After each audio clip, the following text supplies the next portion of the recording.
नमस्कार, मी जानवी सावंत. नातं सोनेरी क्षणाचं या कार्यक्रमात आपलं स्वागत आहे. ग्राहकांच्या विश्वासावर उभं राहिलेलं एक नातं जे केवळ व्यवहाराचं नाही तर संस्काराचं आहे.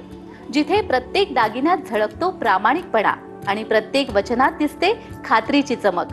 आज ग्राहक दिनानिमित्त आपण भेटतोय अशाच एका ब्रँडला ज्याने जरी काळ बदलला, जरी ट्रेंड्स बदलले, तरी आपला विश्वास बदलू दिला नाही.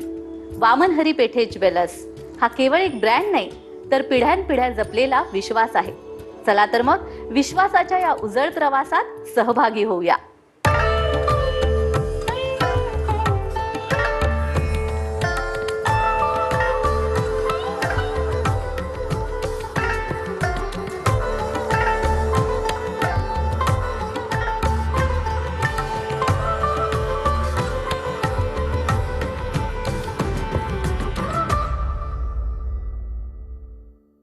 ग्राहक केवळ खरेदी करणारा नसून तो ब्रँडचा भागीदार, एम्बेसेडर झालाय, व्यवसायाचा केंद्रबिंदू झालाय.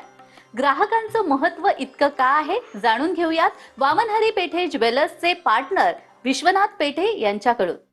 नमस्कार, मी विश्वनाथ पेठे, वामन हरी पेठे ज्वेलर्सचा भागीदार. सर्वप्रथम ग्राहक दिनाच्या निमित्ताने मी आमच्या सर्व ग्राहकांना शुभेच्छा देऊ इच्छितो. याच्यामध्ये अगदी थोडक्यात ग्राहक दिनाची आपण पार्श्वभूमी समजून घेऊ. मुळामध्ये ही जी मुवमेंट आहे, ही जी चळवळ आहे, ती 1962मध्ये अमेरिकेचे राष्ट्राध्यक्ष जॉन एफ केनेडी यांनी 1962मध्ये एक जे भाषण केलेलं होतं त्याच्यामध्ये ह्या चळवळीची बीजं रोवली गेलेली आहेत. त्याच्यामध्ये त्यांनी कस्टमरचे राईट्स, त्यांची युनिटी आणि मग त्याच्यानंतर पूर्ण जगभरामध्ये ह्याच्याविषयी जागरूकता अधिक निर्माण झाली. भारत सरकारने 1986मध्ये कन्झ्युमर प्रोटेक्शन ॲक्ट हा पहिल्यांदा लागू केला आणि मग त्याच्यानंतर आत्ता अलीकडेच म्हणजे 2019मध्ये तो परत अपडेट किंवा परत पारित केला गेला आणि तो आता कॉम्प्रिहेन्सिव्ह किंवा आपण ज्याला सर्वसमावेशक असा म्हणतो अशा पद्धतीचा हा ॲक्ट लागू गेलेला आहे. आणि महत्त्वाची गोष्ट अशी की ह्याच्यामध्ये ग्राहकाचे म्हणजे फक्त हक्कच दिलेले आहेत अशातला भाग नाही.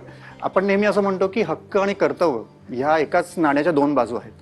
त्याचप्रमाणे ग्राहकाचे राईट्स आणि त्याचे ड्युटीज, रिस्पॉन्सिबिलिटीज याही त्याच्यामध्ये अधोरेखित केल्या गेलेल्या आहेत. आता व्यवसायाच्या दृष्टिकोनातून जर आपण बघितलं, मग तुम्ही प्रॉडक्ट सेल करत असाल किंवा तुम्ही एखादी सर्व्हिस देत असाल तर तो ग्राहक आता हा केंद्रस्थानी का झालेला आहे, त्याचं सर्वात महत्त्वाचं रिझन असं की भारतामध्ये आता कुठल्याही गोष्टीमध्ये तुम्ही जा, अगदी छोट्यातली छोटी गोष्ट असेल नाही तर मोठ्या अगदी तुम्ही मोठं ज्वेलरी किंवा अगदी तुम्ही कार विकत असाल तरीसुद्धा प्रत्येक गोष्टीमध्ये कॉम्पिटिशन इतकी आहे. एवढंच नव्हे तर असं बरेचदा म्हटलं जातं की अख्खं जग हे आता एक ग्लोबल खेडं झालेलं आहे. म्हणजे तुम्हाला एखादी सर्व्हिस जेव्हा द्यायची असेल तेव्हा तुमच्या बरोबरच कुठेतरी ऑस्ट्रेलिया किंवा जर्मनीमध्ये बसलेला एखादा सर्व्हिस प्रोव्हायडरसुद्धा तुमचा कॉम्पिटिटर असू शकतो. आणि ह्या सगळ्याच्या बद्दल ग्राहकांमध्ये खूप जागरूकता निर्माण झालेली आहे. ॲपल कंपनीचे CEO स्टीव्ह जॉब्स, तर ह्यांचं एक छोटंसं तुम्हाला त्यांचं कोट तुम्हाला सांगतो. त्यांचं असं म्हणणं असतं की तुम्ही तुमची टेक्नॉलॉजी आणि सिस्टीम तुम्ही क्रिएट केली आणि मग त्याच्यानंतर तुम्ही ग्राहकांना त्याच्यामध्ये त्यांची सोय बघायला सांगितली तर ते संपूर्णपणे चुकीचं आहे. तुम्ही ग्राहकांची सोय, ते कम्फर्टेबल कशात आहेत, त्यांना काय पद्धतीने व्यवहार करायचा आहे हे तुम्ही समजून घ्या आणि त्याच्यानुसार तुमची टेक्नॉलॉजी आणि सिस्टीम तुम्ही बनवा. या सगळ्या गोष्टींमध्ये ग्राहकाची जागरूकता, त्याला झालेली असलेली जाणीव, त्याच्याचबरोबर सभोवताली असलेली कॉम्पिटिशन किंवा ग्राहकाला आज असलेले वेगवेगळे चॉईसेस, ह्याच्यामुळे मला असं वाटतं की ग्राहक हा त्याच्या कुठल्याही व्यवसायामध्ये आता केंद्रस्थानी मानायला आहे.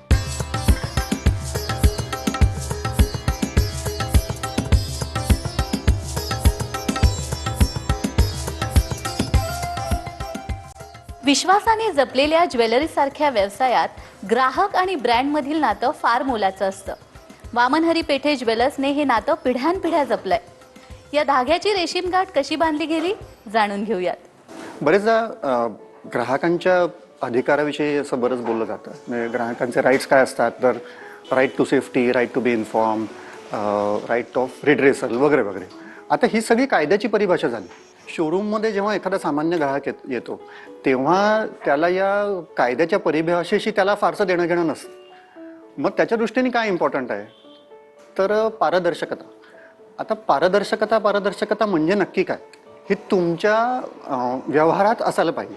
म्हणजे काय, म्हणजे आपण असं त्याला म्हणतो की प्रीच, प्रिंट अँड परफॉर्मन्स. म्हणजे तुम्ही जे बोलाल तेच तुम्ही लिहून देणं अपेक्षित आहे. जे तुम्ही लिहून दिलंय ते तुम्ही पाळणं अपेक्षित आहे. म्हणून आपण त्याला प्रीच, प्रिंट आणि परफॉर्मन्स असं म्हणतो. आता ही पारदर्शकता जी आहे ही केवळ जेव्हा कस्टमर तुमच्या शोरूममध्ये येतो तर त्याच्यानंतर ती चालू होते असं नाही. दिस इज राईट फ्रॉम की तुमचं जे ॲड कॅम्पेन आहे त्याच्यापासून ते चालू होते. तुमचं जे मार्केटिंग कॅम्पेन आहे त्याच्यापासून ते चालू होते. म्हणजे तुमचं मार्केटिंग कॅम्पेन मिसलिडिंग वगैरे तर नाही ना. तुम्ही जे विकू इच्छित आहे त्याचीच तुम्ही इन्फॉर्मेशन दिलेली आहे ना. बरेचदा अशी जाहिरात केली जाते की बाजारमधील सर्वात कमी दर. आता हे करताना बाजारामधील सगळे दर तुम्हाला माहिती आहेत का, आणि त्याच्यामध्ये खरोखरच तुमचा दर सर्वात कमी आहे का, हे जर तुम्हाला माहिती असेल तरच तुम्ही तशी जाहिरात करा. Otherwise this is a misleading campaign. किंवा बरेचदा काहीतरी डिस्काउंट किंवा स्कीमची जाहिरात दिलेली असते. आता त्याच्यामध्ये हरकत नाही, टर्म्स अँड कंडिशन्स असतात. मग त्याच्यामध्ये तसं तुम्ही मेन्शन करणं अपेक्षित आहे की ह्याच्यामध्ये या अटी आणि शर्ती लागू आहेत. आता हे झालं हे तुमच्या मार्केटिंग कॅम्पेनबद्दल. त्याच्यानंतर ग्राहक जेव्हा तुमच्या शोरूममध्ये येतो त्याच्यानंतर पुढची पारदर्शकता ही चालू होते. सर्वात महत्त्वाची गोष्ट म्हणजे तुम्ही तुमच्या ग्राहकाला समजेल अशा भाषेमध्ये बोलणं अपेक्षित आहे. आता समजेल अशा भाषेमध्ये म्हणजे काय, तर ते इंग्लिश, हिंदी किंवा मराठी या अर्थाने नव्हे. तर तुम्ही तुमच्या बोलण्यामध्ये तुमचा सेल्स स्टाफ किंवा तुमचे ब्रँच मॅनेजर तुमच्या बोलण्यामध्ये तुम्ही ज्या वेगवेगळ्या टर्म्स यूज करता किंवा काही काही गोष्टी ज्या तुम्ही ग्राहकाला माहितीच आहेत असं गृहीत धरता, तर ते तसं करणं अपेक्षित नाही. आता उदाहरणार्थ 50 ग्रॅमची ऑर्डर घेतली तर बरेचदा असं सांगितलं जातं की हा हँडमेड गोष्टी आहेत, त्याच्यामध्ये वजनामध्ये थोडं इकडे तिकडे होईल. आता हे थोडं इकडे तिकडे म्हणजे किती, म्हणजे 1-2%, 5% का 10%. आता तुम्ही अगदी 10% म्हटलं तरी सुद्धा 50 ग्रॅममध्ये 5 ग्रॅम झाले. आज 5 ग्रॅमची किंमत ही जवळजवळ 60-70 हजार रुपये झाली. ही सगळी माहिती तुम्ही ग्राहकाला आधी देणं अपेक्षित आहे आणि ती आमच्या शोरूममध्ये वेळोवेळी प्रत्येक स्टेजला ही माहिती दिली जाते. आता पुढची गोष्ट येते, तुम्ही सोन्या चांदीचं किंवा अगदी डायमंडच्या ज्या काही तुम्ही वस्तू विकताय तर त्याचे तुम्ही दर लावलेत का. काही काही ठिकाणी असं आपल्याला लक्षात येतं की दर लावलेलेच नाही आहे, दर फलक नाहीच आहे. मग तुम्ही प्रत्येक कस्टमरला वेगवेगळे दर लावताय का. मग तिथे ही पारदर्शकता प्रामुख्यानं दिसून येते की तुम्ही दर लावलेत का. बरं, सोनं किंवा चांदी ही एक स्पेशल कॉमोडिटी अशी आहे की जी तुम्ही 10-15 वर्षाच्या नंतर सुद्धा ती एक्सचेंज करता किंवा तुम्ही ती विकू शकता. आता ह्या केसमध्ये मी 10 वर्षानंतर, ग्राहक जर 10 वर्षानंतर तुमच्याकडे येणार असेल तर ते काय पद्धतीने तुम्ही ती विकत घेणार आहात किंवा ती एक्सचेंज करणार आहात, मग तुमचा खरेदीचा भाव सुद्धा लावलेला आहे किंवा नाही, या सगळ्या गोष्टी या पारदर्शकतेमध्ये खूप खूप महत्त्वाच्या येतात. आणि मला हे सांगायला आनंद वाटतो की आमच्या सर्व शोरूममध्ये आमचे केवळ विक्रीचे दर लावलेले नसतात तर आमचे खरेदीचेही दर लावलेले असतात. आता ग्राहकांनी वस्तू घेतल्याच्या नंतर वस्तू पसंत केली आणि बिल काउंटरला गेल्याच्या नंतर ते इनव्हॉइस रेज केलं. आता इनव्हॉइस रेज केल्याच्या नंतर ते इनव्हॉइस आधी कस्टमरच्या हातामध्ये दिलं जातं. त्याच्यामध्ये इनव्हॉइसच्या मागच्या साईडला टर्म्स अँड कंडिशन्स लिहिलेल्या असतात. सो कस्टमरनी सुद्धा त्या टर्म्स अँड कंडिशन्स त्या पूर्णपणे वाचायला पाहिजेत. त्याच्या एखाद्या कंडिशनबद्दल त्यांना समजा शंका असेल तर ती त्यांनी विचारायला पाहिजे आणि मग ती पूर्ण त्यांचं शंका समाधान झाल्याच्या नंतरच ग्राहकाकडून त्याचे पैसे घेतले जातात. अशा वेगवेगळ्या लेवलला ही विश्वासार्हता किंवा पारदर्शकता ही आपल्याला जपायला लागते. जे बघू ते सगळंच आवडतं, असं एकही डिझाईन नाहीये की ते आपल्याला आवडणार नाही. आणि बजेटमध्ये पण असतं सगळं. राहिली सर्व्हिसची गोष्ट तर सगळा स्टाफ अगदी म्हणजे डोअर ओपन करणाऱ्यांपासून आतपर्यंत मॅनेजर लेवल सगळे एकदम पोलाईट आहेत आणि आपल्या बजेटनुसार आपल्याला आवडतील अशा डिझाईन व्यवस्थित ते गाईड करतात, आपल्याला देतात आणि प्रॉम्प्ट सर्व्हिस आहे.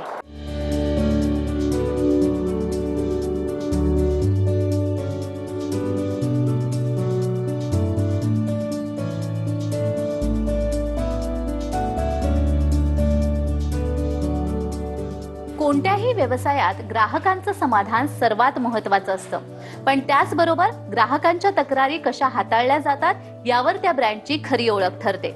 वामनहरी पेठे ज्वेलर्समध्ये ग्राहकांच्या तक्रारीचं निवारण कसं केलं जातं जाणून घेऊयात. आपल्याला सगळ्यांनाच माहिती आहे की सोन्याचे दर आता वाढलेले आहेत. त्याच्यामुळे सोन्याची छोटीशी जरी गोष्ट असेल त्याची व्हॅल्यू आता जवळजवळ लाखांमध्ये तरी जातेच. त्याच्याचमुळे कुठलाही ग्राहक आता हा सोन्याच्या वस्तूंमध्ये केवळ आर्थिकदृष्ट्या नव्हे तर तो मानसिकदृष्ट्याही तो इन्व्हॉल्ड असतो. त्याच्याचमुळे त्या प्रॉडक्टबद्दल जर एखादी काही तक्रार असेल तर त्या तक्रारीचं निवारण हा खूप एक सेन्सिटिव्ह आणि खूप ग्राहकांच्या जिव्हाळ्याचा प्रश्न असू शकतो. ह्याच्यामध्ये महत्त्वाचा भाग असा आहे की ग्राहक तक्रार निवारण ही केवळ म्हणजे आपण म्हणतो ना की not in letter but in spirit also. म्हणजे आम्ही सगळ्या आमच्या स्टाफला किंवा ब्रँच मॅनेजर्सला हे सांगितलेलं असतं की प्रत्येक वेळेला जेव्हा केव्हा ग्राहक तुमच्याकडे काहीतरी तक्रार घेऊन येतो, तुम्ही स्वतःला ग्राहकाच्या जागी कल्पा आणि मग त्याच्यानंतर तुम्ही डिसिजन घ्या. जस्ट बिकॉज तुमचा नियम नंबर अमुक, क्लॉज नंबर अमुक ह्याच्यामध्ये काहीतरी कंडिशन लिहिलेली आहे म्हणून तुम्ही त्या पद्धतीचं डिसिजन घेणं हे अपेक्षित नाही. तर तुम्ही स्वतःला ग्राहकाच्या जागी कल्पून तुम्ही जर त्याच्या जागी असतात तर तुम्ही ह्या केसमध्ये तुम्ही कसे वागला असतात, तुम्ही काय मागणी केली असतात ते तुम्ही समजून घ्या आणि त्याच्यानुसार योग्य तो निर्णय घ्या. आणखीन एक महत्त्वाची गोष्ट अशी असते की ग्राहकाला याचं समाधान व्हायला पाहिजे की त्यांचं म्हणणं हे पूर्णपणे काळजीपूर्वक ऐकून घेतलं गेलेलं आहे आणि त्यांचं म्हणणं हे जी हायेस्ट ऑथॉरिटी आहे त्याच्यापर्यंत त्याचं म्हणणं पोचलेलं आहे आणि त्याच्यावरती विचार करून त्यांनी तो निर्णय दिलेला आहे. बरेचदा असं होतं की आम्ही ब्रँच मॅनेजरला सांगितलेलं असतं की जर तुमच्या उत्तरांनी ग्राहकाचं समाधान झालेलं नाही असं जर तुम्हाला वाटत असेल तर आमच्या कंपनीचे डेडिकेटेड मेल आय डी आहेत किंवा काही क्वचित प्रसंगी आमचा पर्सनल ईमेल आय डीसुद्धा आम्ही द्यायला सांगतो. मग त्याच्यावरती ग्राहक त्याची तक्रार आम्हाला पाठवतो. जर आम्हाला योग्य वाटलं किंवा जरूर वाटली तर आम्ही स्वतः ग्राहकाला भेटतो आणि मग हे केल्याच्या नंतर ग्राहकाचं पूर्ण समाधान होतं. आणि माझा स्वतःचा असा अनुभव आहे, हे जेव्हा तुम्ही करता तेव्हा जवळजवळ सगळ्या ग्राहकांचं त्याच्यामध्ये समाधान होतं. म्हणजे त्यांना ही खात्री पटते की आपलं म्हणणं पूर्णपणे ऐकून घेतलं गेलेलं आहे आणि त्याच्यावरती योग्य तो असा डिसिजन आपलं म्हणणं ऐकून घेतल्या गेल्याच्या नंतरच आपल्या हिताचा असा निर्णय समोरच्या पार्टीने घेतलेला आहे. काही तक्रारींच्या बाबतीत दोन्ही बाजूंचे काही मुद्दे बरोबर आहेत. म्हणजे ग्राहकाचेही सुद्धा असतात किंवा जो सेलर असतो किंवा सर्व्हिस प्रोव्हायडर जो असतो त्याचाही मुद्दा काहीतरी बरोबर असतो. मग ह्या केसमध्ये कुठेतरी आपण म्हणतो ना इंट्युशन, या इंट्युशनवरती आपल्याला काम करायला लागतं. आणि ह्या गोष्टीच्या बद्दल सगळ्या तुमचे स्टाफ मेंबर्स किंवा ब्रँच मॅनेजर यांना त्यांचा माइंडसेट किंवा आपण मानसिकता ज्याला म्हणतो ना ती त्या पद्धतीची क्रिएट करायला लागते की प्रत्येक वेळेला तुम्ही नियमांवरती बोट दाखवून त्याच्यानुसारच तुम्ही कस्टमरला उत्तर द्यायला पाहिजे असं नाही. तर त्या कधी नियमांच्या पलीकडे जाऊन सत्य परिस्थिती काय असू शकते, काय होऊ शकतं याचा विचार करून मग त्याच्यानुसार त्या परिस्थितीमध्ये योग्य तो निर्णय घ्यायला लागतो.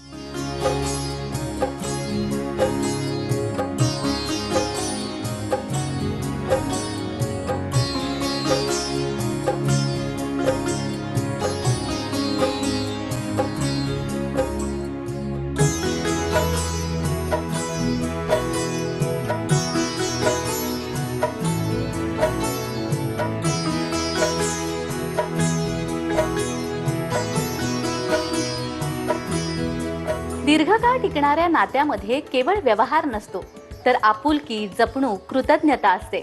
वामनहरी पेठे ज्वेलर्सने आपल्या निष्ठावान ग्राहकांसाठी काही खास कलेक्शन्स, काही स्कीम्स आणल्या आहेत का जाणून घेऊयात. व्यवसाय अधिकाधिक ग्राहकाभिमुख बनवण्याकरता वामनहरी पेठे ज्वेलर्सने खूप नवीन उपक्रम हाती घेतलेले आहेत. त्याच्यातला महत्त्वाचा भाग किंवा महत्त्वाची स्कीम किंवा योजना अशी आपण म्हणू की गोल्डन मुवमेंट स्कीम, म्हणजे सर्वसामान्यांच्या भाषेमध्ये ज्याला भिशी असं म्हटलं जातं. सोन्याचे भाव वाढलेत हे सगळ्यांनाच माहिती आहे. त्याच्यामुळे सर्वसामान्य माणसाला एकदम मोठी रक्कम सोन्याच्या दागिन्याच्या खरेदी करता त्याला त्याच्यामध्ये टाकता येत नाही. मग ह्या स्कीमद्वारे काय की दर महिन्याला तुमची थोडीशी रक्कम सोन्याकरता बाजूला पडते आणि त्याच्यावरती तुम्हाला परतावा पण मिळतो. आणि हे मला सांगायला आनंद वाटतो की आमच्याकडे केवळ 11 महिने किंवा 1 वर्षाची स्कीम नाही, तर 1.5 वर्ष किंवा 20 महिने किंवा 2 वर्ष ह्या एवढ्या स्कीमसुद्धा वामनहरी पेठे ज्वेलर्सकडे त्या उपलब्ध आहेत. त्याच्याचबरोबर आता ह्या आमच्या ठाणे शाखेबद्दलच बोलायचं झालं तर दरवर्षी नवीन नवीन कलेक्शन्स आम्ही लॉन्च करत असतो. तर इथे डायमंडमधलं फ्लोरा हे नवीन कलेक्शन उपलब्ध आहे. तसंच सोन्यामध्ये नवरत्न हे एक नवीन कलेक्शन उपलब्ध आहे. आता हे केवळ तुमच्या नवीन प्रॉडक्ट किंवा सर्व्हिसेसबद्दल झालं. त्याच्याचबरोबर कन्झ्युमर अवेअरनेस कॅम्पेनसुद्धा आम्ही अधूनमधून करत असतो. म्हणजे आता डायमंडबद्दल बोलायचं झालं तर अजून जेवढा पाहिजे तेवढा अवेअरनेस डायमंड ॲज अ प्रॉडक्टबद्दल लोकांना तेवढा नाही आहे. मग त्या क्षेत्रातल्या तज्ज्ञ लोकांना आम्ही बोलवून ज्या कस्टमरला ह्याच्यामध्ये इंटरेस्ट आहे त्यांना त्या मीटिंगला आम्ही बोलवतो आणि मग डायमंडबद्दल त्याची काळजी कशी घ्यायची, त्याचे गुणवत्तेचे निकष काय आहेत ह्याच्याबद्दल पूर्णपणे माहिती कस्टमरला दिली जाते. किंवा कधीकधी एक ठराविक पिरियडमध्ये आम्ही अशी स्कीम डिक्लेअर करतो की ह्याच्यामध्ये तुम्ही तुमची जुनी कुठलीही वस्तू घेऊन या, म्हणजे ती आमच्याकडे घेतलेली असेल किंवा बाहेर तुम्ही घेतलेली असेल तर ती तुम्हाला रिपेअर्सचे चार्जेस न घेता म्हणजे फ्री मेंटेनन्स आम्ही त्याचा तुम्हाला करून देऊ. अशा वेगवेगळ्या पद्धतीचे उपक्रम वामनहरी पेठे ज्वेलर्स कायमच आपल्या ग्राहकांकरता करत असतात. कार्यक्रमात वेळ झाली आहे छोट्याशा विश्रांतीची. तुम्ही कुठेही जाऊ नका, पाहत रहा ग्राहक दिनानिमित्त विशेष कार्यक्रम नातं सोनेरी क्षणांचं.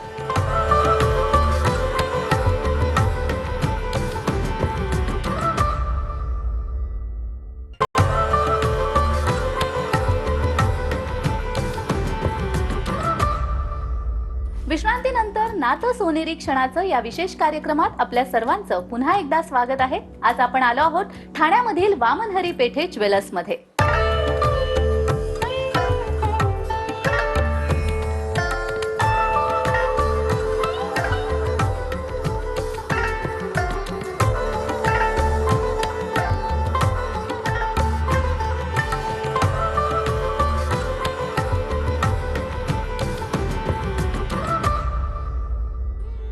ज्वेलरी सारख्या व्यवसायात दर्जा, योग्य किंमत आणि पारदर्शक व्यवहार या 3 गोष्टी ग्राहकांच्या विश्वासाशी थेट जोडल्या जातात आणि वामनहरी पेठे ज्वेलर्स हा विश्वास सातत्याने जपत आलेले आहेत.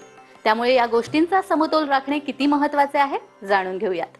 आता दर्जा आणि प्राईस या गोष्टींचा आपण जेव्हा उहापोह करतो तेव्हा आपल्याला एक गोष्ट लक्षात घ्यायला पाहिजे की गेल्या 10 ते 15 वर्षामध्ये पूर्ण समाजाचाच शॉपिंगकडे बघण्याचा दृष्टिकोन खूप बदललेला आहे. म्हणजे कदाचित 25 वर्षाच्या पूर्वी एखाद्या शोरूममध्ये जर एअर कंडिशन नसेल तर ते लोकांना चालत होतं. आताच्या कंडिशनमध्ये एअर कंडिशन नसेल तर लोक त्याच्यात पाऊलही टाकणार नाही. त्याचबरोबर जेव्हा आपण त्या दोघांची सांगड घालायचा म्हणजे दर्जा आणि प्राईसची सांगड घालायचा प्रयत्न करतो तेव्हा इट इज ऑलवेज ही रिलेटिव्ह केस आहे, म्हणजे सापेक्ष आहे ते. म्हणजे काय की तुम्ही ज्या प्राईस पॉईंटला तुमचा प्रॉडक्ट किंवा सर्व्हिस तुम्ही देत असाल त्या पद्धतीचा सेवेचा दर्जा ग्राहकांना तुमच्याकडून अपेक्षित असतो. आता याच्यामध्ये आम्ही आमच्या ब्रँच मॅनेजर्स किंवा आमचे स्टाफ मेंबर्स यांना कायम हे सांगत असतो की जेव्हा तुम्ही शोरूममध्ये काम करत असता तेव्हा शोरूममधलं तुमचं काम हे केबिनमध्ये बसून होण्यासारखं नाही. केबिनमध्ये बसून तुम्ही फक्त नंबर क्रंचिंग किंवा चार्ट्स आणि ग्राफ फक्त बघत असाल तर त्यांनी ही गोष्ट होणार नाही. म्हणजे काय की तुम्हाला शॉप फ्लोअरवरती उभं राहून कस्टमरची नस, ग्राहकाची नस तुम्हाला ओळखता यायला पाहिजे. तुमच्याकडे काय पद्धतीचा ग्राहक येतोय, तो समाजाच्या कुठल्या स्तरामधून आलाय, त्याला नेमकं तुमच्याकडून काय पाहिजे आणि मग त्याला जे तुमच्याकडून पाहिजे ज्या प्राईस पॉईंटला तुम्ही त्याला तुमचं प्रॉडक्ट ऑफर करताय त्या प्राईस पॉईंटला तुमचा दर्जा त्याच्याशी बरोबर आहे का, ही गोष्ट कायम म्हणजे माझं असं म्हणणं आहे की ही तर कंटिन्युअस प्रोसेस आहे. आणि मग त्याच्यामध्ये केवळ तुमचं प्रॉडक्टची क्वालिटी हा एकच फक्त त्याच्यातला भाग नाही तर तुमच्या शोरूमचा ॲम्बियन्स, तुमचं इंटिरियर, तुमची माणसं, त्यांचं वागणं बोलणं, स्टाफचा नीटनेटकेपणा त्याचं बिहेवियर फक्त कस्टमरशी नाही तर आपापसातलं त्यांचं वागणं बोलणं या सगळ्या गोष्टींचा याच्यामध्ये अंतर्भाव होतो.